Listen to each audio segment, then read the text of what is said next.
TGIF, it's Friday, January 16th, 2026. If you or a loved one has suffered a tragic crash, get the firm with the most board certified in trucking accident law attorneys, nationally renowned and located in Wyoming, Colorado, and Montana. Call Grant Lawson and the law firm for truck safety. Well, more wind and more Arctic waves to talk about. Mike's got a new flag and it's getting a huge test, and we'll get a huge test up in western South Dakota over the next 24 hours, as I'm afraid to say this Arctic wave as it's come through is going to be producing more surges of Arctic air into the central U.S., really all of the U.S. from the Plain States east, and it's going to be producing wind, very cold temperatures, very cold wind chills, and a little bit of snow. So you're going to, I'm afraid to say, going to have to be dealing with really not nice weather today. Windy conditions will continue. Now, the winds aren't going to be as bad once we get beyond today, but the winds are going to continue to howl in the same areas they howled yesterday. And boy, a lot of you really were probably wondering what was beating down your front door late yesterday afternoon and evening. If you lived in the areas where that Arctic front came south last night, mainly along and east of I-25, Interstate 90, and down the Front Range with powerful winds. We had wind gusts in the Douglas, Wyoming area yesterday approaching 80 miles an hour as that system came on through. Now, areas east of the divide will be on the far western edges of these Arctic outbreaks, affecting the rest of the nation.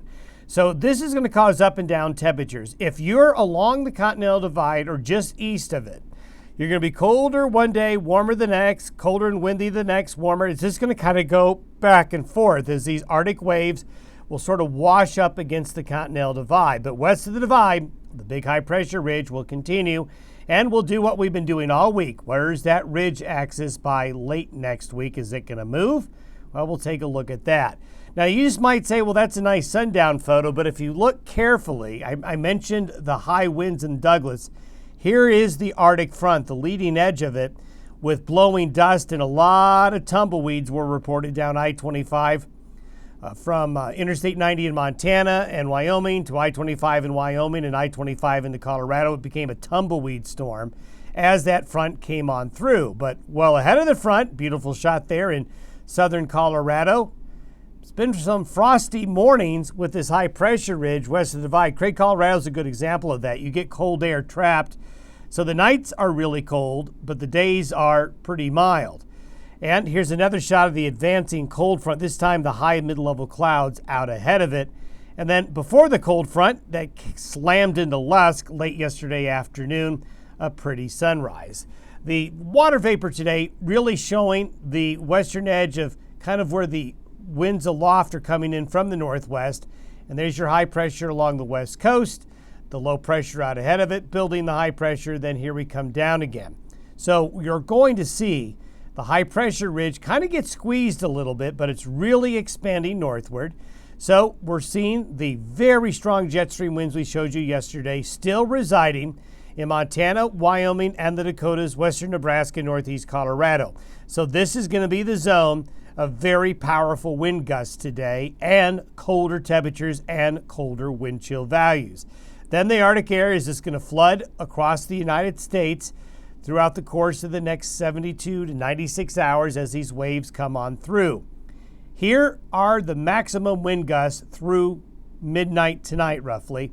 So you can see on the back side of the trough, the very strong jet stream winds causing these high winds. And the bullseye, of course, is right in our backyard. As you can see, powerful winds on the lee side of the Black Hills into east central Wyoming along I-80 and I-25. So it's a little bit of a different wind event in the sense that, a lot of times we'll get the high winds that'll come back into here. But since the jet stream's coming in from the north-northwest, this is where the high winds are going to be. So it's going to be kind of a miserable existence of a day, because it's going to be windy in these areas with cold, cold wind chills. And some of you might have received just enough light snow to make roads and highways slick, and that snow is going to blow around. Now, by around 11 a.m.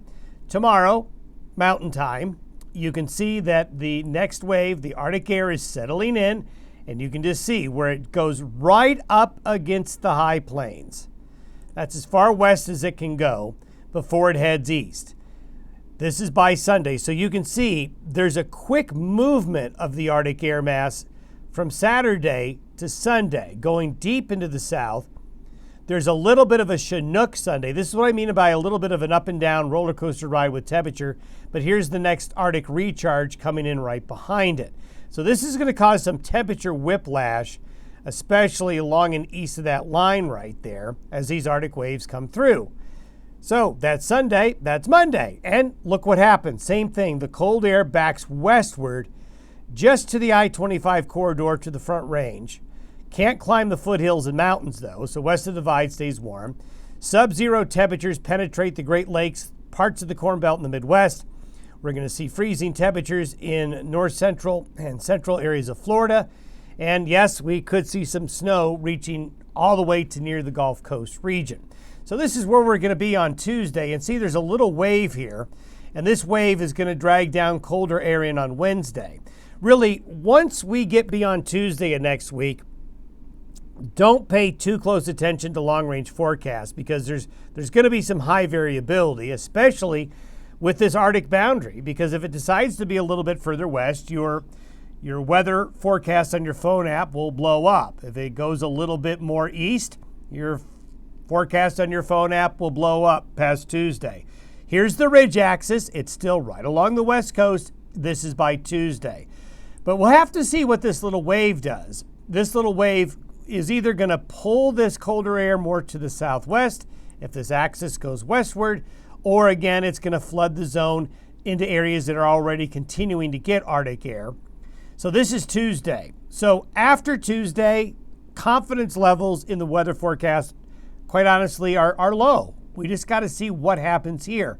I told you yesterday that these high pressure ridges, when they get thin and elongated like this and putting into this part of the country, they're fragile because they're susceptible to waves coming off the North Pacific to cut the head off of the high pressure ridge. If the head of the high pressure ridge gets cut off, that deflects things more to the east. So we're going to have a lot of wind. We're going to have up and down temperatures as these Arctic waves pour into the central and eastern United States. Snowfall through Tuesday afternoon looks like this. We talked about some snow down here. There may be more than it's showing here on the model, but we're going to go and see some snow pretty far in the deep south, as well as some very heavy snows that will be falling in the Great Lakes region and parts of the Northeast. So this is where we are by a week from today. So a week from today, we still have the ridge structure here along the west coast. And we'll go through our exercise again. This is where the ridge axis is currently. This is where it's forecasted to be right now based on last night's model runs by next Friday.